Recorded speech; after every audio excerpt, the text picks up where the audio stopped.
వేదిక మీద నుంచి సవినయంగా విజ్ఞప్తి చేస్తున్నా.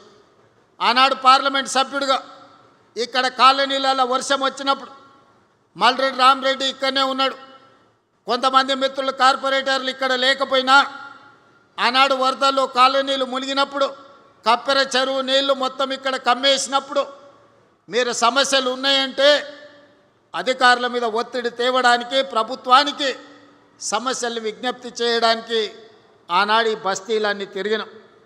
ఈ ప్రాంతంలో దాదాపుగా 90% అన్ని పార్టీల రాజకీయ నాయకులను నేను గుర్తుపడతా. ఈ ప్రాంతానికి వస్తే నా సొంత ఊరు కొండారెడ్డిపల్లికి వెళ్ళినప్పుడు ఏ అనుభూతి కలుగుతుందో ఈ ప్రాంతానికి వచ్చినప్పుడు కూడా నాకంతే అనుభూతి కలుగుతుంది. ఎందుకంటే మా ఊరిలో నన్ను ఎంతమంది మావాడు అనుకొని అభిమానంగా చూస్తారో ఈ ఎల్బీ నగర్ ప్రాంతంలో ప్రతి ఒక్కరూ పార్టీలకు అతీతంగా మావాడు రేవంత్ రెడ్డి ఈరోజు ఎదిగిండు, ఈరోజు తెలంగాణ రాష్ట్రానికి ముఖ్యమంత్రి అయిండని అభిమానంతో పలకరిస్తారు.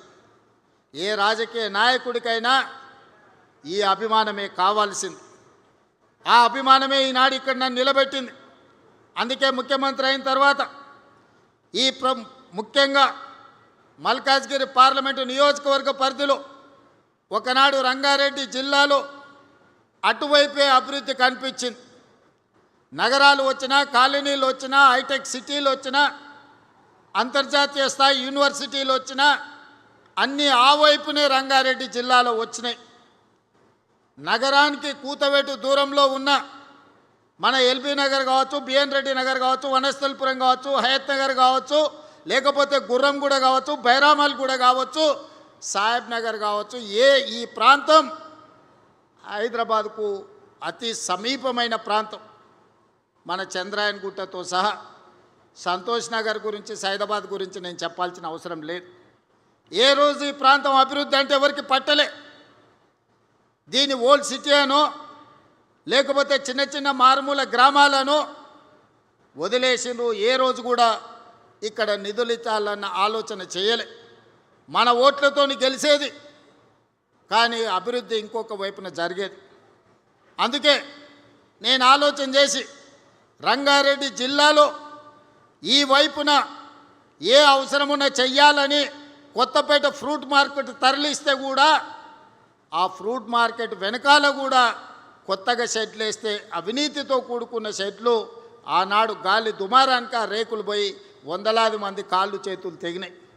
అందుకే ఈనాడు శంషాబాద్ దగ్గర 240 ఎకరాలలో 2400 కోట్ల రూపాయలతోని అంతర్జాతీయ ప్రమాణాలతోని ఈరోజు ఫ్రూట్ మార్కెట్, అదేవిధంగా flower market, fish market, mutton, chicken ఏం కావాలన్న, పోల్ట్రీ ఏమి కావాలన్న అందుబాటులో ఉండే ఒక అంతర్జాతీయ మార్కెట్ను మన వైపు తీసుకొచ్చినాం.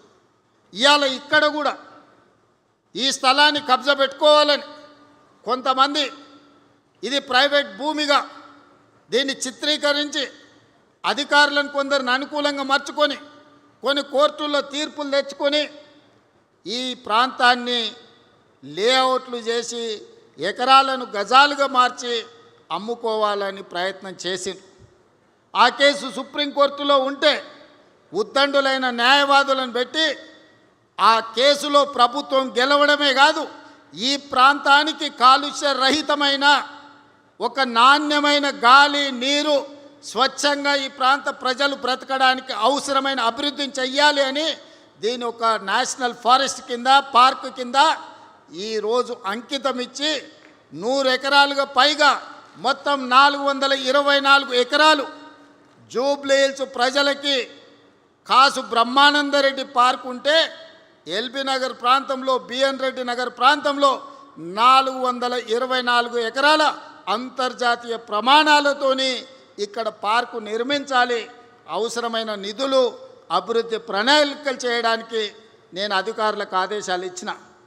ఆదేశాలు ఇవ్వడమే కాదు, నేనే స్వయంగా వస్తా, అభివృద్ధి పనులను చేపట్టండి.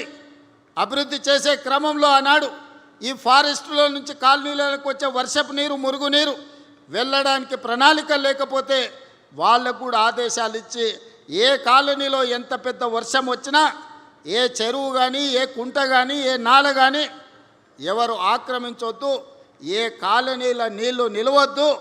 కష్టపడి సంపాదించుకున్న ఆస్తి టీవీలు కావచ్చు, ఫ్రిడ్జులు కావచ్చు, మంచాలు కావచ్చు, పిల్లలు చదువుకునే పుస్తకాలు కావచ్చు, వాళ్ళ సర్టిఫికెట్లు కావచ్చు, నీళ్ళలో తడవద్దు, ఏ పేదవాడి ఇబ్బంది రావద్దు అని ఈరోజు ఆ నీళ్లు కూడా స్వేచ్ఛగా వెళ్ళేటట్లు ఏర్పాట్లు చేయమని చెప్పిన. ఆనాడు వర్షాలలో సరూర్ నగర్ చెరువు ప్రాంతంలో బస్తీలే మునిగిపోయినాయి. జీవితకాలం కష్టపడి సంపాదించుకుందంతా నీళ్ళలో కలిసిపోయినాయి. అందుకే ఈనాడు ఆ కష్టాలు ఉండొద్దు, ఆ కష్టాలకు కారణమైన కబ్జాదారుల కోరలను పీకాలని ఈనాడు హైడ్రా సంస్థను తీసుకొచ్చినాం. దాన్ని ఒక భూతంగా చూపించే ప్రయత్నం చేస్తున్నారు. ఈడ మా అక్కలు చాలామంది మధ్యతరగతి, దిగువ తరగతి పేదవాళ్ళు ఉన్నారు. ఎవరిల్లన్నా హైడ్రా కూలగొట్టడానికి వచ్చిందా ఒకసారి ఆలోచన చేయండి. ఎవరు సొంత స్థలంలో ఎవరి ఇల్లు వాళ్ళు కట్టుకుంటే హైడ్రా ఎవరి జోలికి పోదు.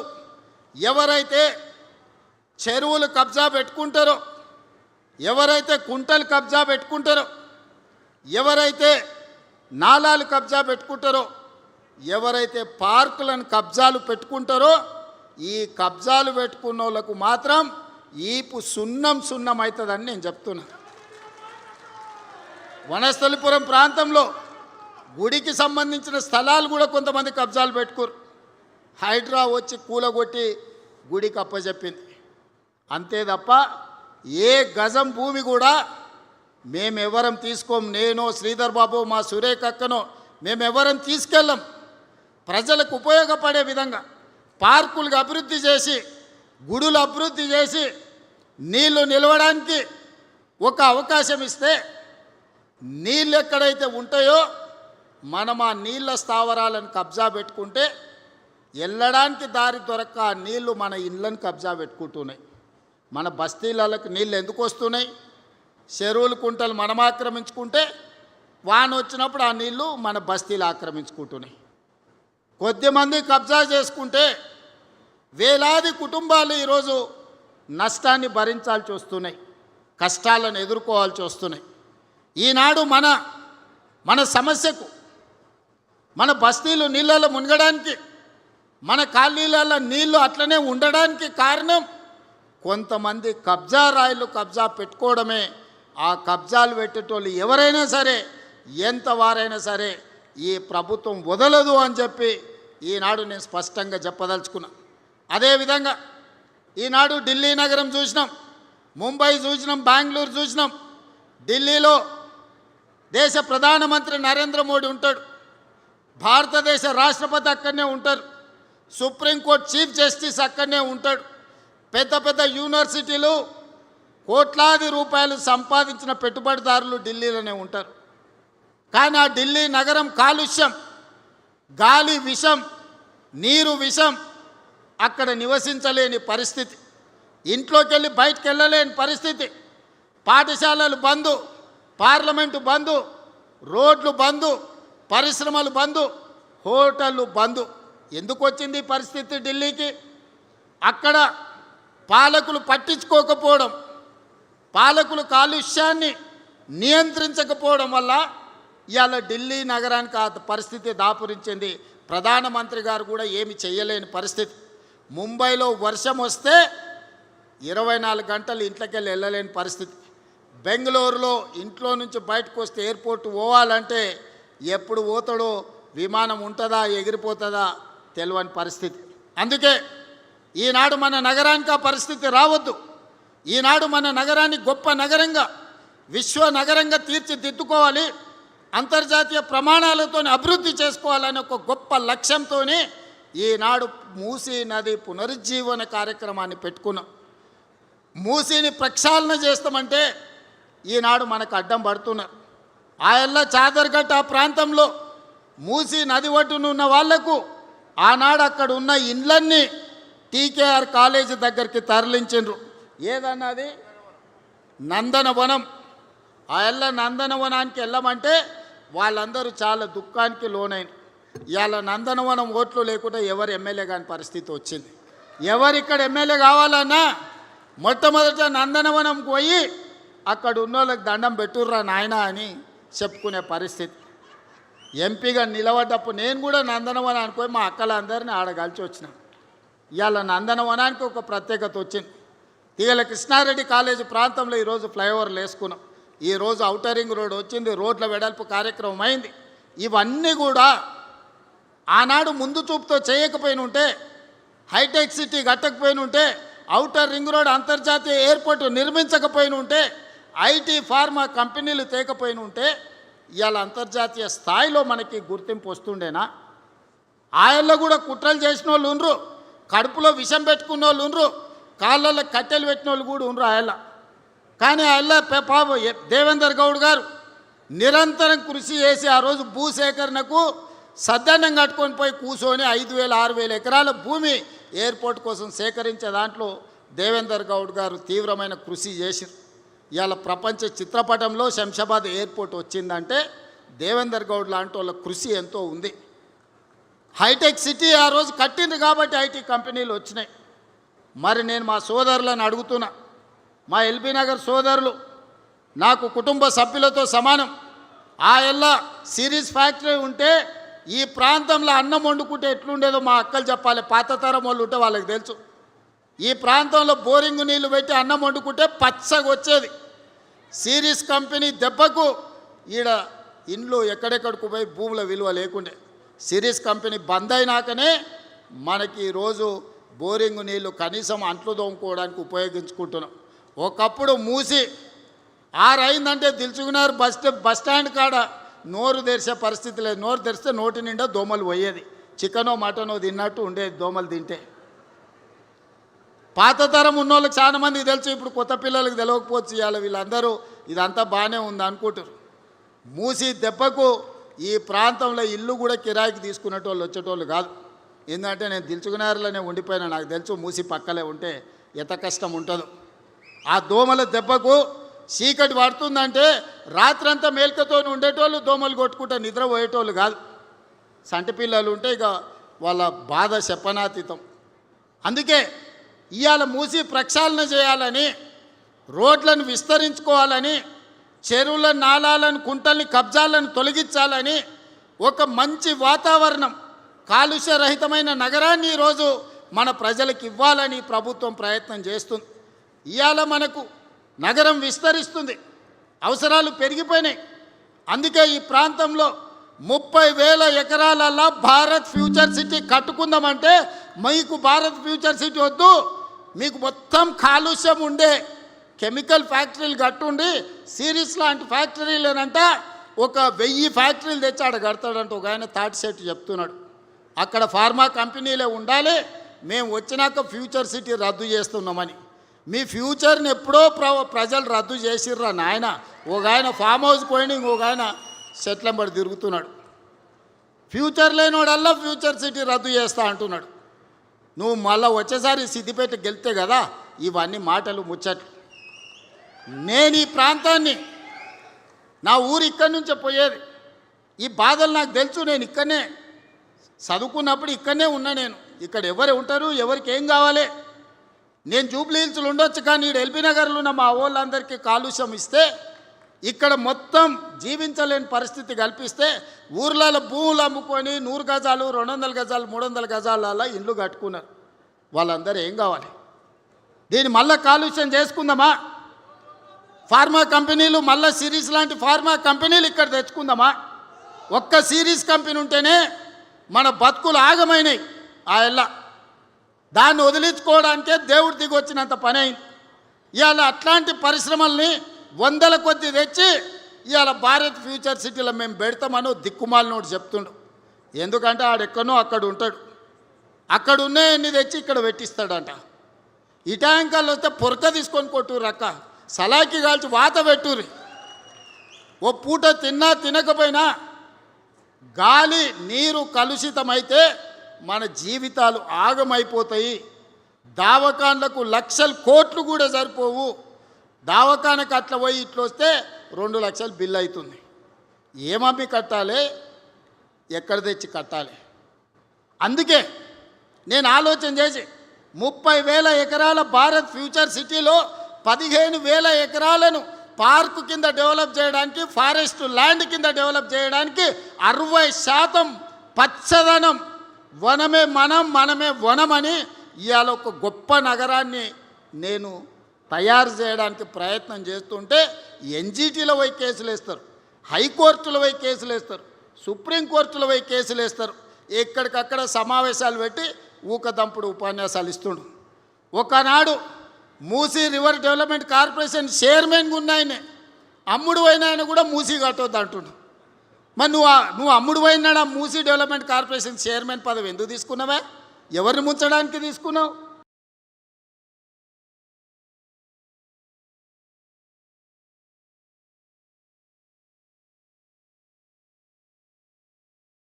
పెరిగిపోయినాయి. అందుకే ఈ ప్రాంతంలో 30,000 ఎకరాలలో భారత్ ఫ్యూచర్ సిటీ కట్టుకుందామంటే మీకు భారత్ ఫ్యూచర్ సిటీ వద్దు, మీకు మొత్తం కాలుష్యం ఉండే కెమికల్ ఫ్యాక్టరీలు కట్టుండి సిరీస్ లాంటి factory Musi development corporation chairman పదవి ఎందుకు తీసుకున్నావా? ఎవరిని ముంచడానికి తీసుకున్నావు? ఎవరిని నిలగబెట్టడానికి తీసుకున్నావు? ఎల్బీ నగర్ ప్రజలు మర్చిపోయినారు అనుకుంటున్నావు? నువ్వు దేనికి కొండోలు? మా ఇబ్రాహీంపట్నం దాటంగానే భువనగిరి, ఆలేరు పోయిరా. ఇక్కడ సచ్చిన శవాలు, మనుషుల శవాలు, పశువుల శవాలు, ఇక్కడుండే కాలుష్యం మొత్తం కిందికి పోతే కొత్తగా పెళ్ళైన ఆడపిల్లల్ని తల్లిదండ్రులు ఊరు బయటకు పంపిస్తారు. ఇక్కడ ఉంటే నా బిడ్డ కడుపులో పుట్టబోయే బిడ్డకు కాలొంకరనో కన్నొంకరనో వస్తుంది. ఈడ వండిన ఒడ్లు తినే పరిస్థితి లేదు, పండించిన కూరగాయలు ఈరోజు వాళ్ళకి పెట్టే పరిస్థితి లేదు. పిల్లలు పట్నమన్న పోయి కూలి పని చేసుకొని బతుకుతారు, కానీ పుట్టబోయే బిడ్డలు ఇట్లా ఉడితే ఎట్లా అని ఆ తల్లిదండ్రులు దుఃఖంతో పిల్లల్ని పట్నం పంపిస్తారు. వాళ్ళ బాధ మీకు అర్థం కాదా? వాళ్ళ పిల్లలు కాదు, వాళ్ళ మనుషులు కాదా? వాళ్ళు ఈ విషయంలోనే బతకాలనా? చాంద్రాయణగుట్ట నుంచి మొదలు పెడితే, సాదర్గట్టు నుంచి మొదలు పెడితే, గౌలిగూడ నుంచి మొదలు పెడితే ఈరోజు మూసరంబాగు ప్రాంతానికి వస్తే మురికి ఎంత ఉంది? ఎట్లా చేసి దాన్ని బాగు చేయాలని నేను ఆలోచన చేస్తుంటే మురికే ఉండాలి, మురికిల్నే పొరలాలి అని అనుకుంటారు. ఇవాళ రేపు మురికిలో ఒరలే పందులు కూడా మురికెందుకని అనుకునే పరిస్థితి వచ్చింది. ఈ మూర్ఖులకు ఎందుకు ఆ సంగతి అర్థమవుతలేదో నాకైతే అర్థం కాలే. అందుకే ఎవరేమనుకున్నా మూసీ నది ప్రక్షాళన చేసి తీరుతాము. గండిపేట నుంచి గౌరెల్లి వరకు 55 కిలోమీటర్లు నీ సబర్మతి రివర్ ఫ్రంట్, నీ యమునా రివర్ ఫ్రంట్, నీ గంగా నది రివర్ ఫ్రంట్ కంటే అంతర్జాతీయ స్థాయిలో మూసీ రివర్ ఫ్రంట్ డెవలప్ చేసే బాధ్యత నాది, ఈ వేదిక మీద ఉన్న నా సహచర మంత్రులదని నేను ఈ సందర్భంగా చెప్పదలుచుకున్నా. ఎవడైనా సరే చెరువులు, కుంటలు, నాలాలు ఆక్రమిస్తే తోడుకలు తీసి ఈపులకు సున్నం పెట్టే బాధ్యత కూడా మా హైడ్రా మేము తీసుకుంటామని నేను ఈ సందర్భంగా చెప్పదలుచుకున్నా. ఇవాళ ఈ పార్కును కూడా ఇక్కడుండే వాకింగ్ అసోసియేషన్లకు, ఇక్కడుండే కాలనీ పెద్దలకు, ఇక్కడుండే గుడి కమిటీ చైర్మన్లకు నా సూచన ఒక్కటే, మంచి అసోసియేషన్ ఏర్పాటు చేసుకొని అంతర్జాతీయ స్థాయిలో ఎట్లా అభివృద్ధి చేసుకోవాలనో ప్రణాళికలు సిద్ధం చేసుకోండి. ఎన్ని నిధులు కావాలన్నా నేను ఇస్తా.